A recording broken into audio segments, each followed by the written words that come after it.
কালকে যে সাইদ, যে ছেলেটা ছিল, যে ছবিটা, রংপুরের ছেলেটা, ও নিরস্ত্র একটা ছেলে। আপনি স্টুডেন্টদের উপরে গুলি চালাতে পারেন?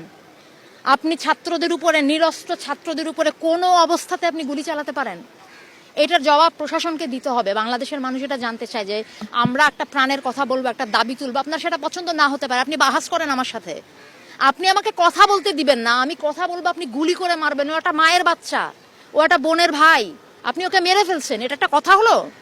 এটা কিছু হলো? এইটাকে আপনি বলবেন? এইটাকে আপনি স্বাধীনতা বলবেন? আমি কিভাবে, আপনি কি এইখানে আপনি এই প্রশ্ন তুলবেন যে রাজাকার নাকি কি? এগুলি হচ্ছে আপনারা বহুদিন ধরে এই কার্ড খেলে যাচ্ছেন, মুক্তিযুদ্ধ আর কি। আমাদের এদের অনেকের জন্মই হয় নাই তখন, আপনারা এখনো এদেরকে রাজাকার বলেন। আপনার লজ্জা করে না? আপনারা এই বাচ্চাগুলিকে এই কথাগুলি বলেন? আপনারা লজ্জা করে না যে কেন এই ছাত্র গোষ্ঠী এরকম একটা আশ্রম? আপনারা কোথায় কিছু একটা ন্যায্যতার, কিছু একটা অধিকারের কথা বললে আপনারা বলেন যে রাজাকার। আরে আশ্চর্য কথাবার্তা! আমার স্বাধীন দেশে আপনি আমাকে, আমি আমার ন্যায্য অধিকারের কথা বলবো, আপনি কথায় কথায় আমার মুখে ছুঁড়ে মারবেন রাজাকার, কথায় কথায় ছুঁড়ে মারবেন রাজাকার। এটা কি ফাইজলামি? এটা বাংলাদেশ, এটা অনেক মানুষ, সাধারণ মানুষ এখানে যুদ্ধ করে স্বাধীন হয়েছে। আপনি সেটার, আপনারা সেই ক্ষেত্রে মুক্তিযুদ্ধ বিরোধী কাজ করেন।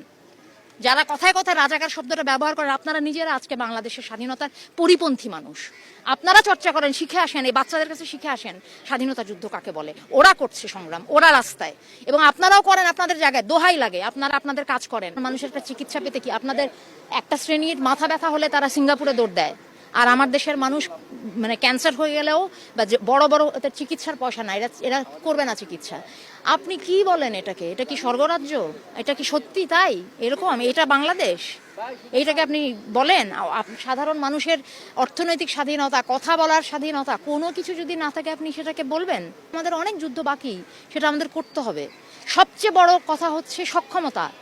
আপনি কি একটা সাধারণ মানুষ হিসেবে অনুভব করেন যে আপনি স্বাধীন, আপনি একটা সুন্দর জীবনযাপন করতে পারেন এখানে? স্বাধীনতার বোধ?